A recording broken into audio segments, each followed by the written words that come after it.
teď. Tak zdravím, jmenuji se Ludmila a chtěla bych vám ukázat svůj systém, který mi přišel a se kterým pracuju při výkladu s cikánskýma kartama. V první řadě takže, abych vám vysvětlila, jak s tím začít, tak si musíme říct, komu budeme vykládat. Když budu vykládat sobě, tak vytáhnu kartu Milenka.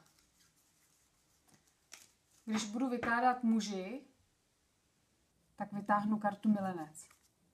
Bude to hlavní karta, kterou prostě dám na kraj výkladu a podle ní pojedu. Takže tu kartu, pokud jsem to já, nebo je to jiná žena, dám sobě nebo ženě, která potřebuje vyložit. Nechám ji, aby se do té karty energeticky zapojila.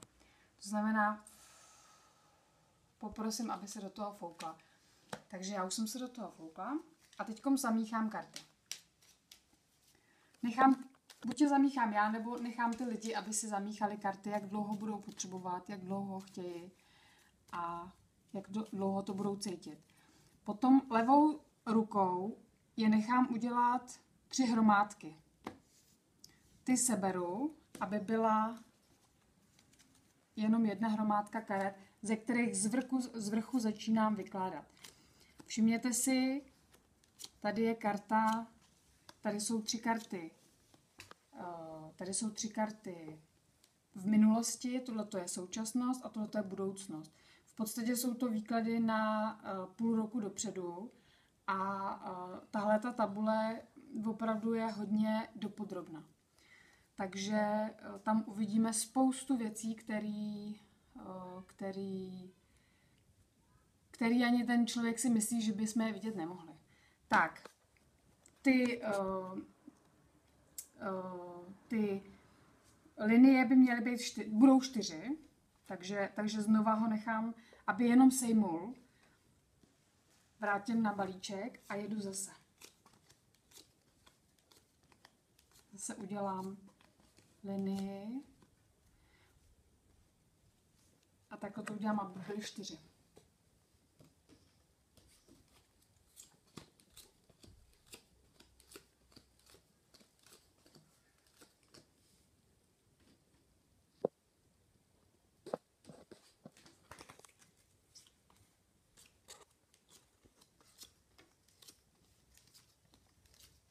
Tak, tomuhle se říká velká tabule. Pak mi zbyde v ruce 2, 4, 6, 7 karet. Z toho hned 3 vložím na kartu tazatele. Ty si prostě vytáhne. Pak se podívám do tabule a zjistím, který téma je aktuální. Tady to vypadá na partnera, který přijde do půl roka. Vytáhnu na něj 3 karty. A poslední karta, která tady zůstává, je vlastně karta, která je celková. Tady si uvědomíme, že tohle je linie, která je současnost, je to hmotná,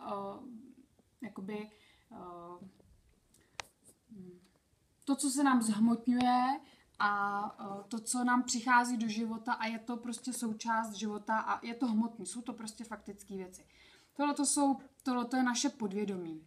Podvědomí, nevědomí, to je to, na co nemáme vliv.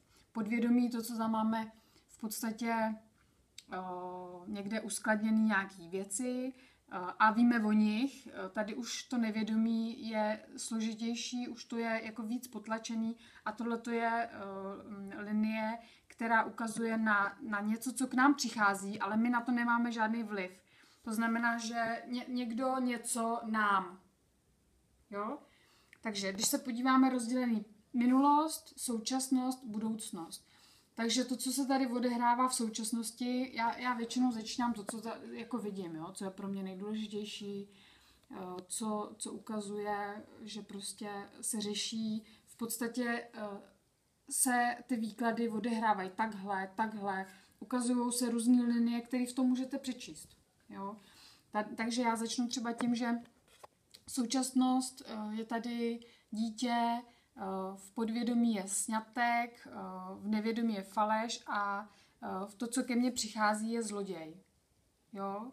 Mohlo by to poukazovat na to, že tazatelka řeší prostě dítě, může to být ale vnitřní dítě, tady je tohle je karta sňatek, prostě něco, co se v nás snoubí v podvědomí, ale může to být něco, s čím má prostě problém, co se mohlo odehrát třeba v minulosti, co tady je vidět, že se něco ukončilo. Ukončuje se, ale jde to do budoucnosti a tady vidíme dár. Takže když se podíváme do této linie v budoucnosti, tak vidíme, že tady prochází tazatelka nějakým procesem, který ukazuje na to, že jí v budoucnosti přijde to téma, který řeší v podvědomí a bude aktuální z duchovně požehnaný, má tady partnera, který přijde, je vidět, že bude mít bydlení, nová zpráva, nečekaná radost. Jo, tady je vidět, že partnerka tady řeší prostě nepřítel, zábava, štěstí.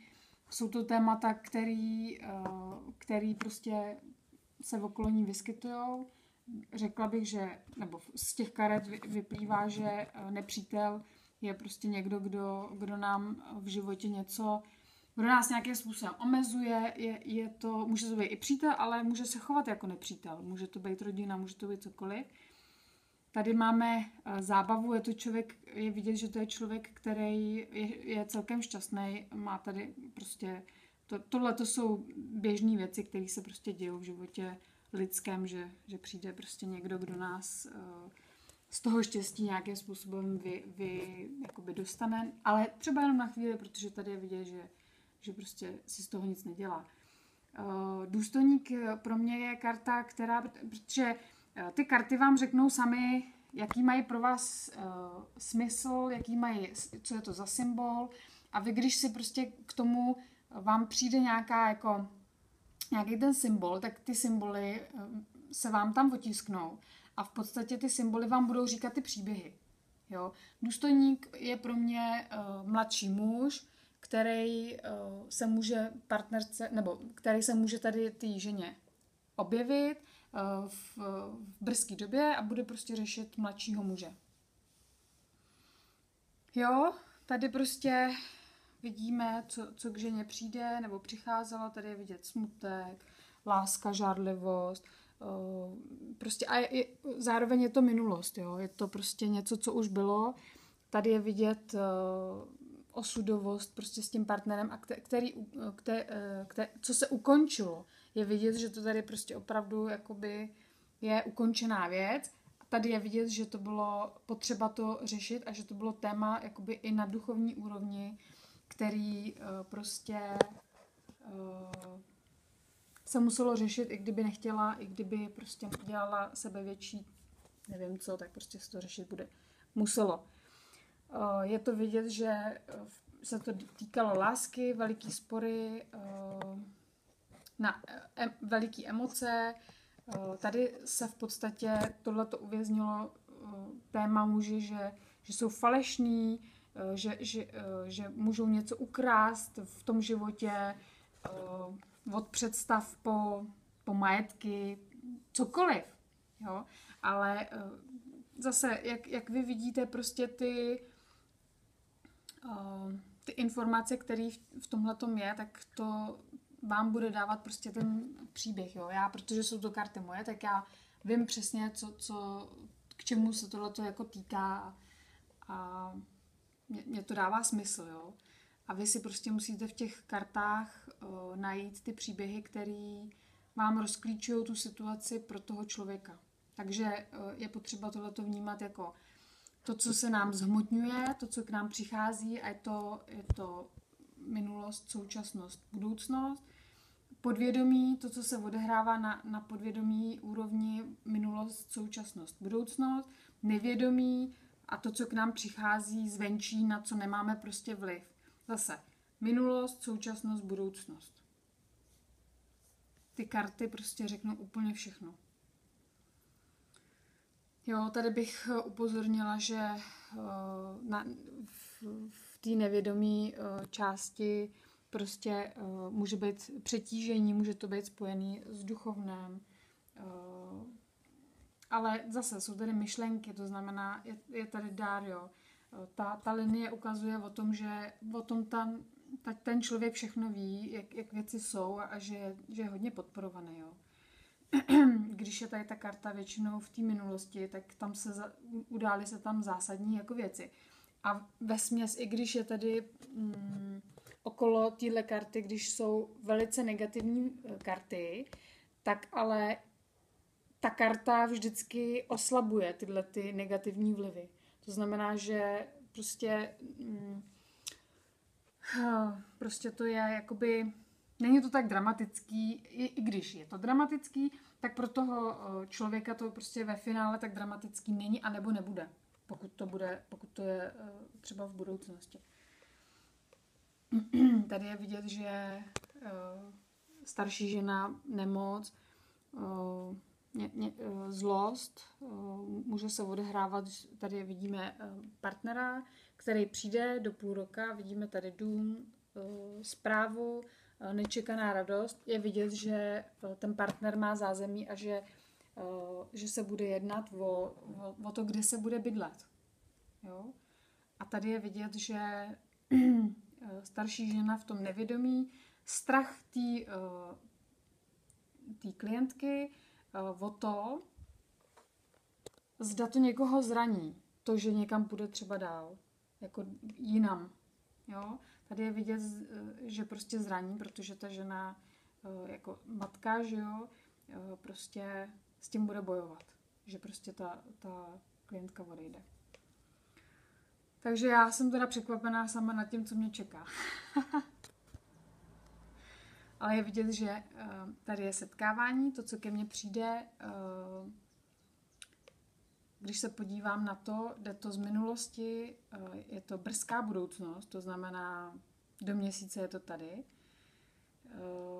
Je to požehnaný a zase, jo, proč neštěstí? To je otázka. Proč je tady ztráta? Tam můžou být zase dopisování, sňatek, takže jsou v nějaké komunikaci ty lidi. Řeší se tady zase vztah s matkou. Protože mě se dneska zdál sen o dítěti, tak já vím prostě, že tato karta není o mém fyzickém dítěti, ale je to o mém vnitřním dítěti a všechno to souvisí, jako i v tom nevědomí. Prostě já to vidím jako, že se mi to řeší. Tady je dítě, ztráta, nemoc, zlost. Jo? To je prostě související téma. Může to být zase opět matka, já jako dítě té matky a v případném odchodu z toho zázemí té mámy, tak to tady může jakoby vyvolávat prostě tyhle ty pocity, jo. Ale jinak ve finále jsou tu pěkné karty, tady máme zase setkání, tady je hojnost, že jo. Je to duchovní linie na obou stranách. Protože tohle to jsou věci, které jsou jako uvnitř a můžou prostě pracovat k tomu, aby to mohlo být třeba takhle, ale může to být třeba takhle, může to být pozitivní a ve finále to pozitivní je, protože tady je vidět, že ty karty jsou jako ty stěžejní karty, že jsou fajnový. Tak bych to asi udělala takhle.